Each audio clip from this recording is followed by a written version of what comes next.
And the Wall Street Journal, they've examined a report on life satisfaction in the developed world. And for the second year in a row, the United States has failed to make the list of the world's top 10 happiest nations. We actually came in at number 11, so we just missed it. Yeah.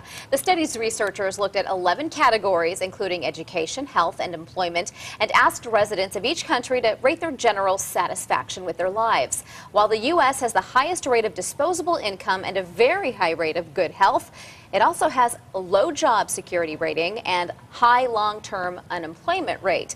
The top 3 happiest countries this year are Denmark, Norway, and the Netherlands. So do you agree with the study? Just how happy or unhappy are you as an American? This is ridiculous. I mean, we've got to be the happiest country in the world, right? I mean, the average American household has more televisions in it than people. If you're not satisfied here, I think that you're a big baby. We've got the best lifestyle in the world. How can you not be a glass half full person in this country? It is all about attitude, I think. It is, and I think it's no secret that right now, obviously, with our economy and unemployment rate, there's a lot of people unhappy, probably more unhappy than they have been in the past. But I think we as Americans are a little bit, we've kind of become entitled. We kind of have this sense of we deserve so much more than we have. And like he said, we have, you know, the highest, they said one of the highest health rates. To me, those are the things you have to be so happy about. You have to look at yourself and compare it to other countries and say we really are lucky. Even today for Memorial Day, thinking about our freedoms. Right. I mean, that alone has got to make you so much happier than some of the other countries. You have to wonder if people feel this way, Americans, because they haven't really been to other countries and seen how other countries live and what it's like there. They don't have anything to compare it to. And how was the question asked? I mean, was that question asked? Where would you rather live?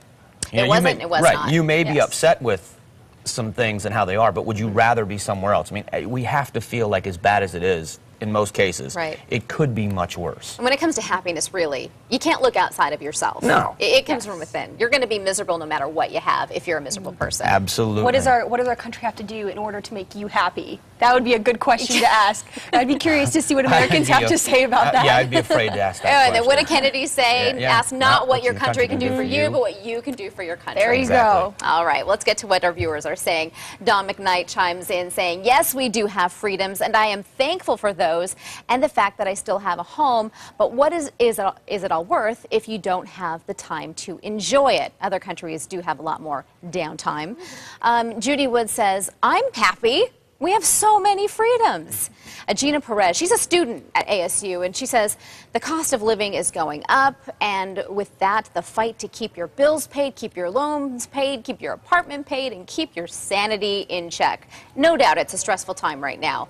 And then Diane Campoy says, I am happy to be an American, but there is much room for improvement. And I'm sure that's the case in every country. Right. Yeah.